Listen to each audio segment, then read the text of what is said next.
기도드리겠습니다. 하나님, 코로나19 상황 가운데서도 고등부 주일 예배로 인도하시니 감사합니다. 모든 것이 제약된 이때 우리의 믿음이 뒷걸음질할까 걱정입니다. 예수님이 우리를 위해 십자가를 지기까지 한결같았던 것처럼 우리 또한 닮아가게 해주세요. 오늘도 천기훈 목사님이 전하시는 귀한 말씀을 통하여 우리에게 은혜로운 시간이 되게 해주시고 목사님께 축복을 더하여 주세요. 하나님, 고등부 학생들을 축복하여 주시고 다시 오지 않을 고교 시절에 후회 없이 각자의 자리에서 주어진 역할을 잘 감당하도록 우리 친구들을 인도해 주세요. 하나님, 이 가을 우리의 영혼 또한 살찌우게 하시고 건강을 지켜주시고 이 시간 위로와 격려와 하나님의 사랑을 느끼는 귀한 시간 되게 해주세요. 예수님의 이름으로 기도드렸습니다. 아멘.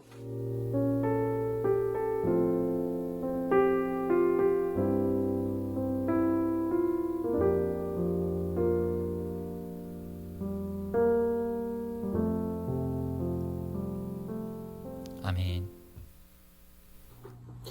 오늘의 성경 말씀은 요한계시록 3장 14절에서 22절 말씀입니다. 라오디게아 교회의 사자에게 편지하라. 아멘이시오. 충성되고 참된 증인이시오. 하나님의 창조의 근본이신 이가 이르시되 내가 내 행위를 아노니 내가 차지도 아니하고 뜨겁지도 아니하도다.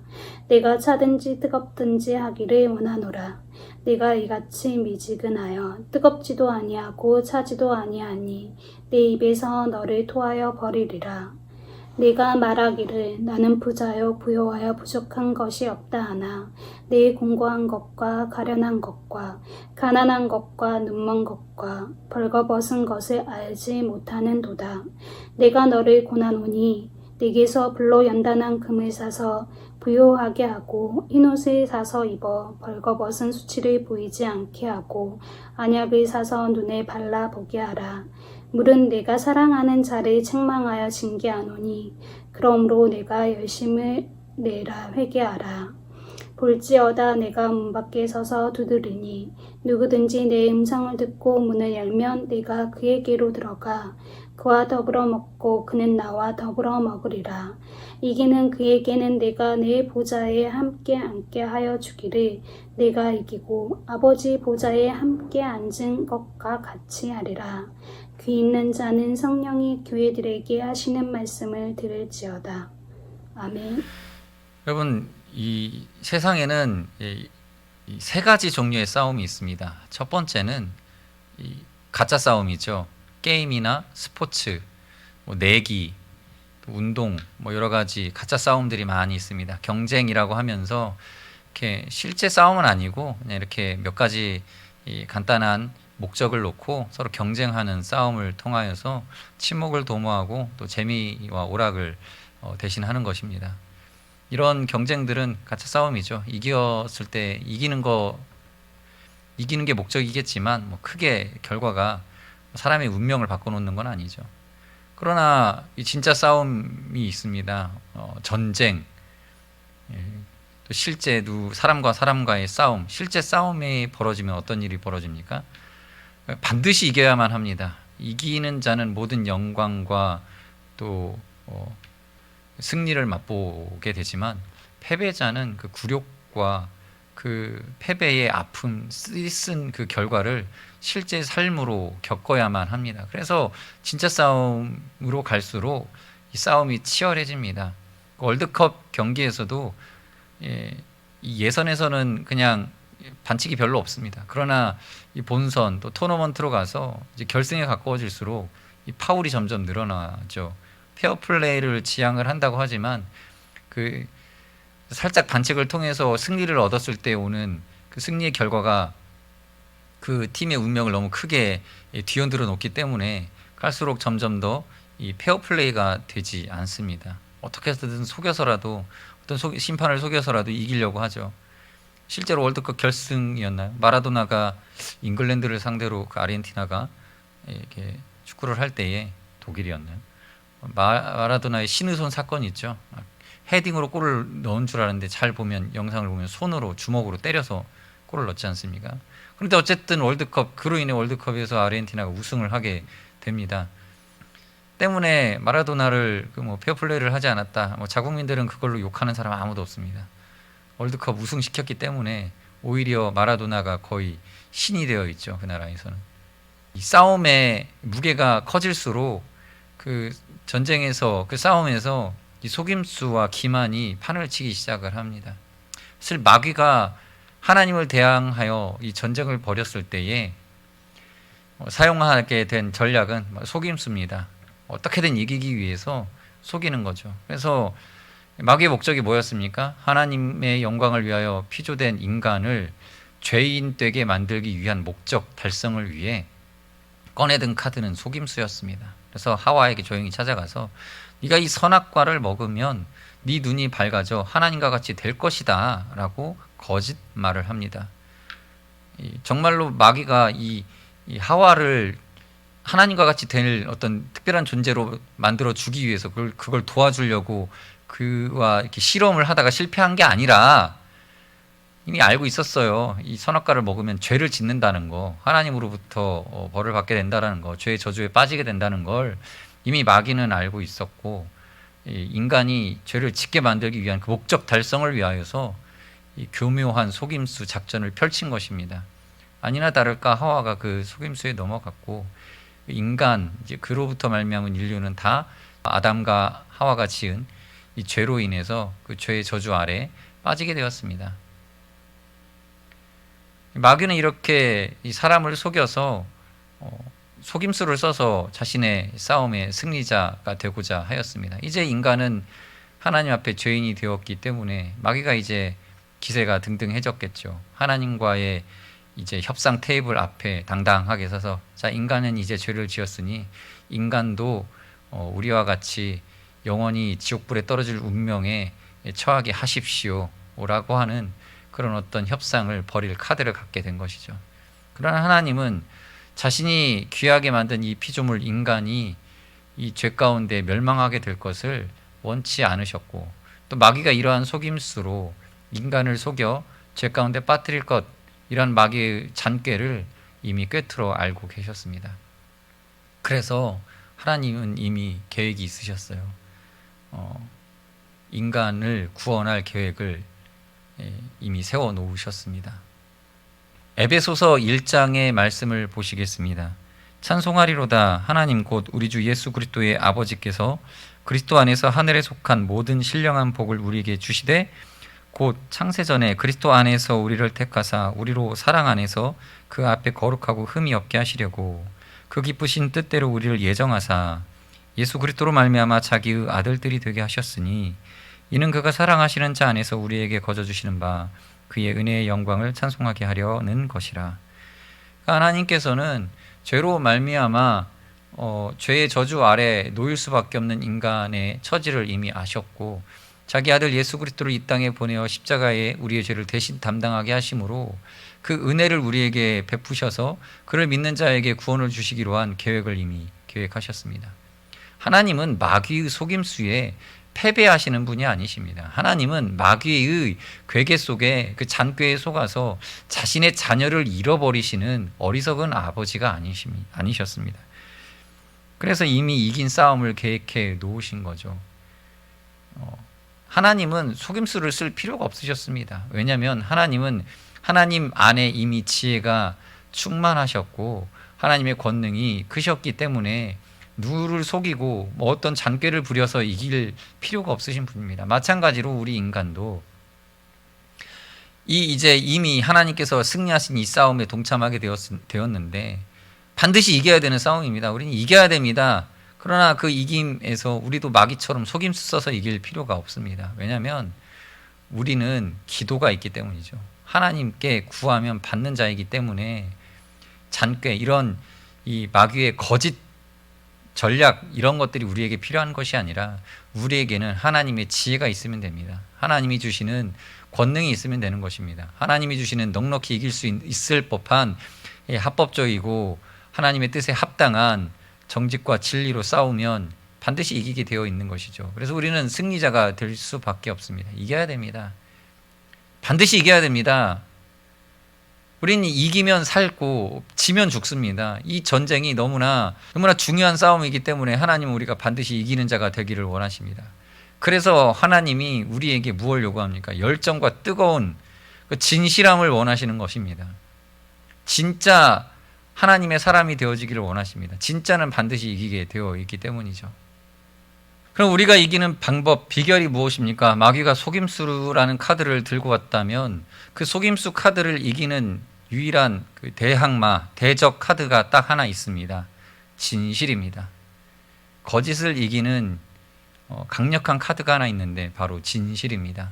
그리고 이 진실을 붙드는 것 바로 무엇입니까? 믿음이죠. 진실이 진실되게 하기 위해서는 그것을 믿는 자가 있어야 됩니다.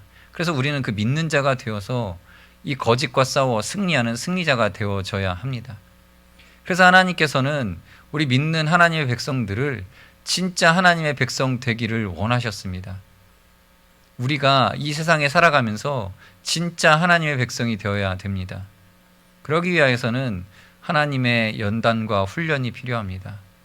우리가 진짜가 되기 위하여서는 정말 훈련이 필요합니다. 진짜 금은 어떻습니까? 뜨거운 불로 연단하여서 순금, 진짜 금을 걸러내기 위한 작업을 합니다. 뜨겁게 달궈서 진짜 금만 남기고 가짜는 다 태워 없애버립니다. 그래야 진짜가 나오는 거죠. 마찬가지로 우리가 진짜가 되기 위하여서는 뜨거워야 됩니다. 우리 안에 뜨거움이 있어서 이 거짓과 또 진실이 아닌 것들을, 거짓 속임수들을 다 날려버릴 수 있을 만한 뜨거움이 있어야 됩니다. 이 국물이 뜨거우면 그 안에 이 가짜들, 이 세균들을 다 파괴하지 않겠습니까? 마찬가지로 우리가 뜨거워야 됩니다. 뜨거우면 우리를 둘러싸고 있는 거짓들이 다 사라지게 되어집니다. 그런데 자, 오늘 성경 본문에 나오는 라우디게아 교회의 문제가 뭡니까? 이게 뜨겁지도 않고 또 차갑지도 않아서 미지근한 상태에서 머물러 있는 겁니다. 여러분, 만약에 국물이 뜨겁지도 않고 차갑지도 않아서 미지근하면 어떤 일이 벌어집니까? 그 안에 세균이 번식해서 썩습니다. 부패가 진행이 됩니다. 차라리 차가우면 그 상태가 유지가 될 텐데 이게 미지근하니까 썩어가는 거예요. 지금 라우디게아 교회 성도들의 상태가 그렇습니다. 예수를 믿는다고 하면서 뜨거움이 다 사라져 버렸습니다. 진짜로서 자신을 연단해 나가는 삶이 사라져 버렸습니다. 왜 그렇습니까? 왜 이 미적지근한 상태를 유지하고 있는 거죠? 돈 때문에 그렇습니다. 부요해서 그렇습니다. 오늘 본문 말씀 17절을 보시면 네가 말하기를 나는 부자라 부요하여 부족한 것이 없다 하나 내 공고한 것과 가련한 것과 가난한 것과 눈먼 것과 벌거벗은 것을 알지 못하는도다. 이 물질적인 풍족함이 자신의 영적인 상태를 파악하지 못하게 되는 원인이 되었습니다. 여러분, 부요함, 돈이 많다라는 것이 뭘 말하죠? 당시 라우디게아 교회 성도들이 아마 좀 여러 가지 이 무역을 통해서 물질적인 여유를 누렸던 것 같습니다. 이 돈의 속성이 뭡니까? 뭐든 그냥 직접 할 것들을 대신 해줍니다. 돈 주고 사람을 사면 내가 그 문제를 직접 처리하지 않아도 알아서 처리를 해주기도 하고요. 돈으로 내가 느껴야 할 어떤 괴로움과 힘든 것들을 전문적으로 처리해주는 다른 누군가가 그 일을 대신해 줌으로써 이 돈이 가지고 있는 힘이 발휘가 되는 것이죠. 죄를 지었어도 돈을 지불해서 문제를 해결할 수가 있는 것처럼 보여지죠. 돈은 우리가 받아야 할 충격을 늘 감소시켜주죠. 돈이 방패가 되어서 모든 경험을 간접적으로 바꿔줍니다. 그러나 돈이 대신 해주기 때문에 우리 심령은 아무것도 느끼지 못하는 무감각 속에 빠져들게 됩니다. 여러분, 벌금형이라는 게 있습니다. 교통법규를 위반하면 범칙금으로 이 사건을 대신 해결합니다. 법을 위반했으면 돈 내면 용서해 줄게, 이렇게 딱지가 날라옵니다. 그래서 죄를 지었는데 돈을 지불해서 문제를 해결하게 만들죠. 이러면 국가는 세금 수입도 얻을 수 있고 또 죄를 지은 사람도 굳이 이런 복잡한 처벌을 받지 않아도 되니까 합리적으로 좋다는 생각이 일단 듭니다.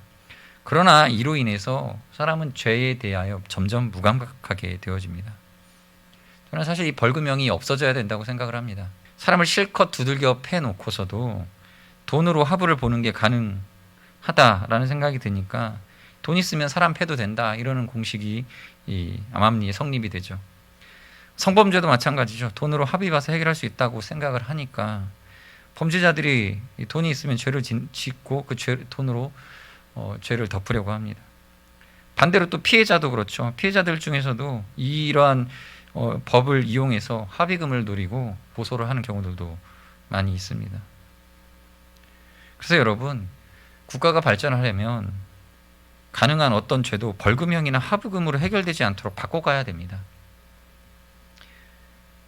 합의가 형량과 관련되어지게 해서는 안 됩니다. 피해자들에 대한 구제는 국가가 담당하고 국가는 그 비용을 범죄자들의 그 수감 생활을 통해서 구상받게 해야 됩니다. 그래서 여러분 학생들 나중에 법과 관련된 일을 하시게 되고 혹 국회의원이 되시면 법 좀 바꾸십시오. 되도록이면 돈으로 뭘 해결할 수 없게 만들어야 됩니다.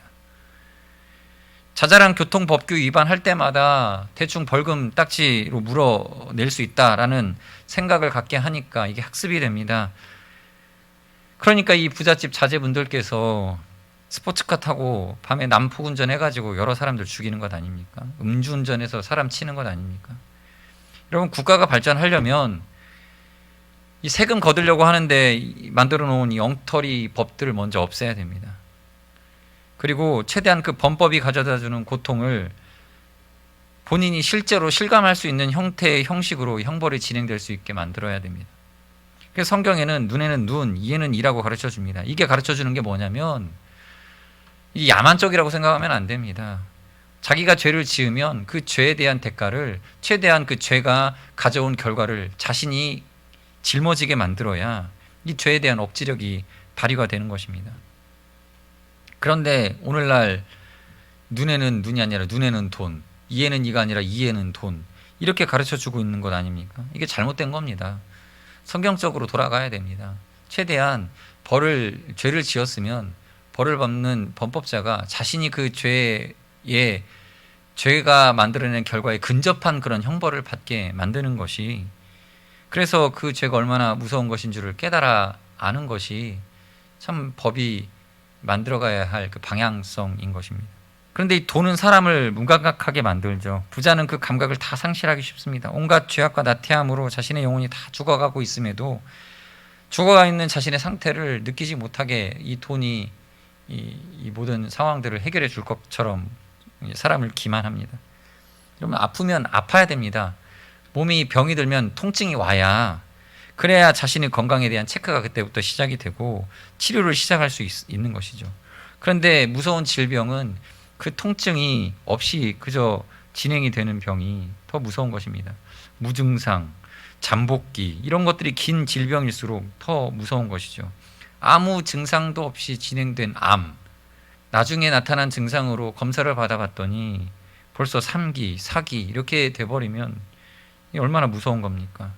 그런 질병이 무서운 것처럼 예수님은 이렇게 물질적 부요함 속에서 자신이 병들어 죽어가는 것을 알지 못하는 라오디게아 교회의 모습을 책망하고 있습니다. 17절에 네가 말하기를 나는 부자라 부요하여 부족한 것이 없다 하나 내 공고한 것과 가련한 것과 가난한 것과 눈먼 것과 벌거벗은 것을 알지 못하는도다.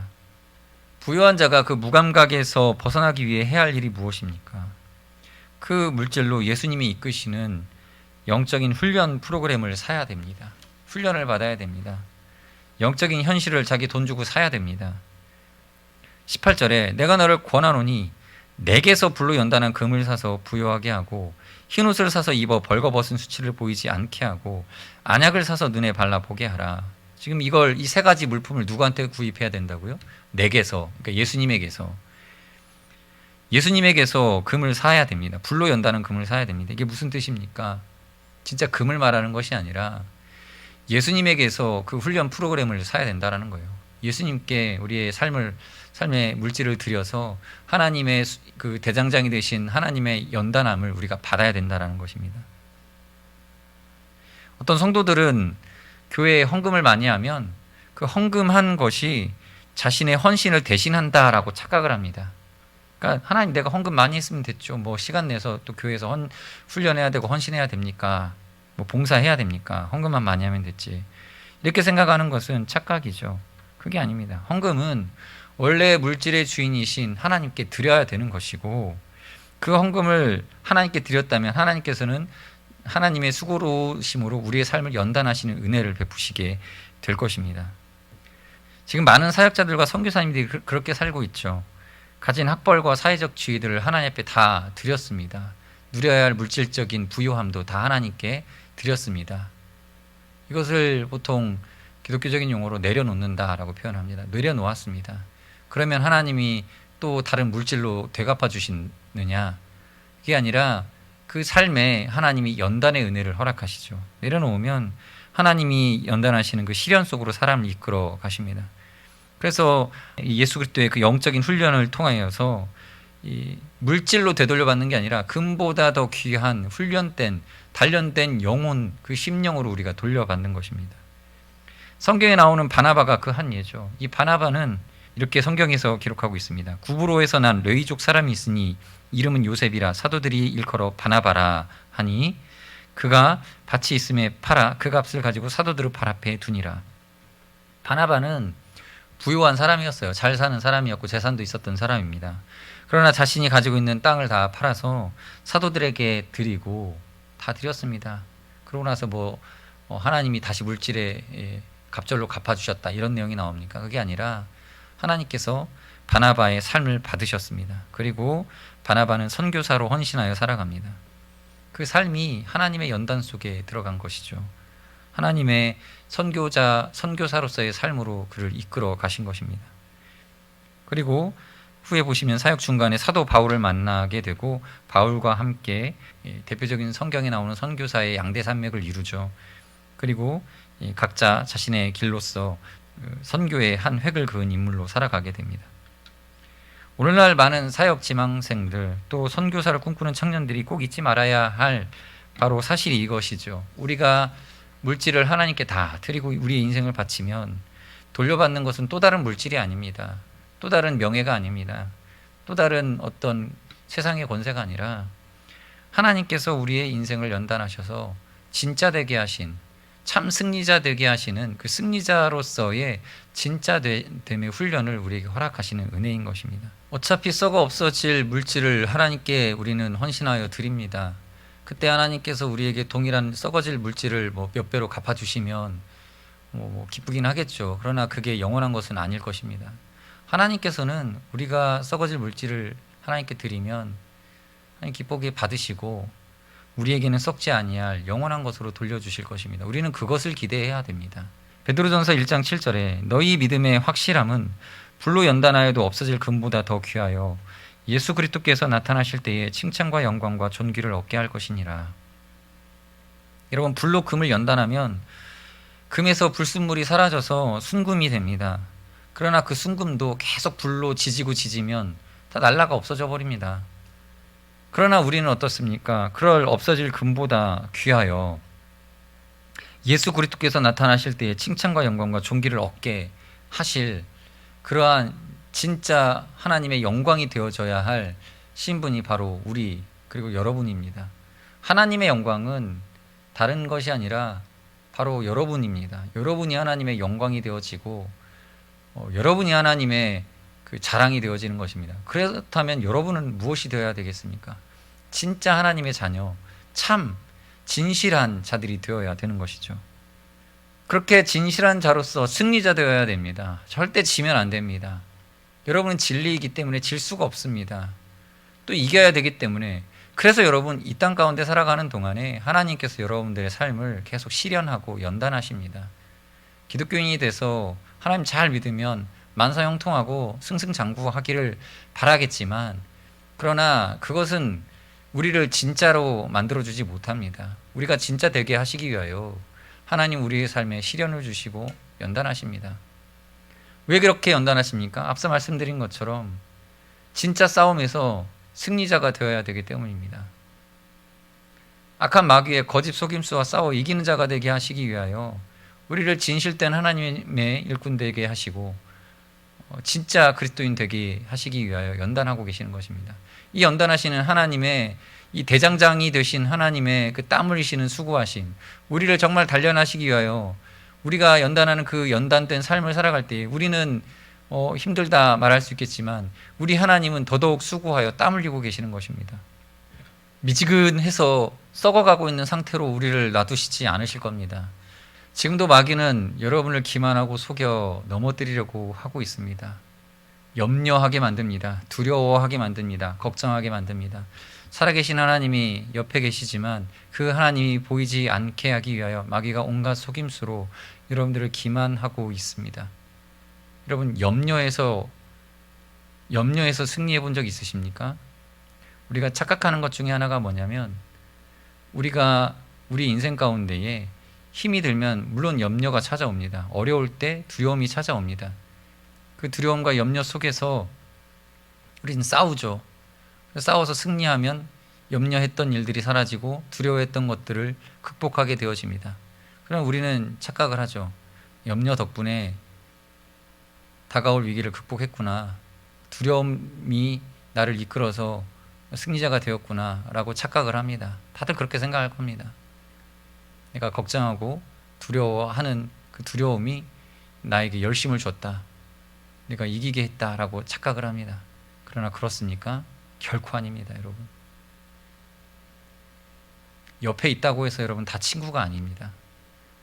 여러분이 정말로 이 싸움에서 승리할 수 있게 해줬던 것은 그 염려 가운데에서도 계속 진리를 말해주는 그 염려 속에서도 그 두려움 속에서도 계속 우리 마음 속에서 격려하고 계셨던 하나님의 진리, 그리고 그 진리에 대한 믿음이 여러분을 승리로 이끈 것입니다. 또 성실함, 여러분 안에 있는 정직함, 성실함, 이것이 여러분을 이끌고 이 싸움을 싸워 승리하게 하신 겁니다. 여러분, 옆에 있다고 다 친구가 아닙니다. 여러분들이 힘들고 괴로울 때에 옆에 있다고 다 친구가 아니에요. 여러분 옆에서 격려하고 힘이 되어줘야 되고요. 여러분들이 응원을 하고 여러분들의 그 믿음과 인내의 싸움을 같이 싸워준 친구만이 진짜 친구인 것입니다. 여러분, 염려, 근심은 여러분들을 계속 기만하고 있습니다. 마귀는 계속 속입니다. 두려워하게 만듭니다. 그러나 여러분을 승리하게 한 것은 두려움이 아니라 하나님이 주시는 믿음과 용기였습니다. 여러분, 속일 필요 없습니다. 잠깨 쓸 필요 없습니다. 기도하십시오. 하나님께 구하십시오. 하나님이 구하여 하나님께서 주신 그것을 가지고 싸우십시오. 하나님께 받은 무기를 가지고 싸우십시오. 하나님이 주신 진리를 가지고 싸우십시오. 그게 여러분을 승리하게 할 것입니다. 그리고 반드시 이기시기 바랍니다. 시간 함께 같이 기도하십시다. 하나님이 우리를 승리하게 하시려고, 참 승리자 되게 하시려고 실현하십니다. 그 실현할 때에 우리가 믿음을 붙들어야 되고 진리를 붙들며 정직의 싸움을 싸워야 됩니다. 성실하게 그 자리를 이겨내야 됩니다. 그렇게 진리와 믿음으로 승리하는 우리가 되게 해달라고 이 시간 잠시 기도하는 시간 갖도록 하겠습니다. 같이 기도하십시다.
주님 안에 오직 주님 안에 두려움 없네.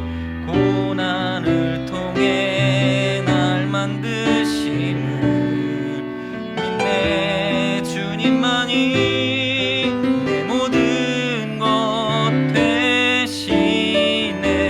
주의 강한 손 날 붙드시네. 오직 주님 안에 소망 있네. 내 삶을 통해 영광 받으신 주님, 주님만이 내 모든 것 되시네. 주의 선하심 나 노래하리. 하나님 감사합니다. 오늘도 주님 저희 예배를 받아주시고 저희 기도를 들어주시며 우리 삶의 하나님의 은혜로 축복하여 주시니 감사드립니다. 하나님, 이 가사의 고백처럼 저희들 주님 안에서 두려움 없이 담대히 모든 믿음의 싸움을 싸워 승리하는 귀한 주님의 자녀들 되게 하여 주시옵소서. 예수님 이름으로 기도드립니다. 아멘. 이제는 우리 주 예수 그리스도의 은혜와 하나님 아버지의 크신 사랑하심과 성령님의 교제 교통으로 충만하심이 주님의 은혜 안에 승리하기를 다짐하는 우리 고등부 학생들 위해, 우리 선생님들 위해 이제부터 영원토록 함께 있을지어다. 아멘.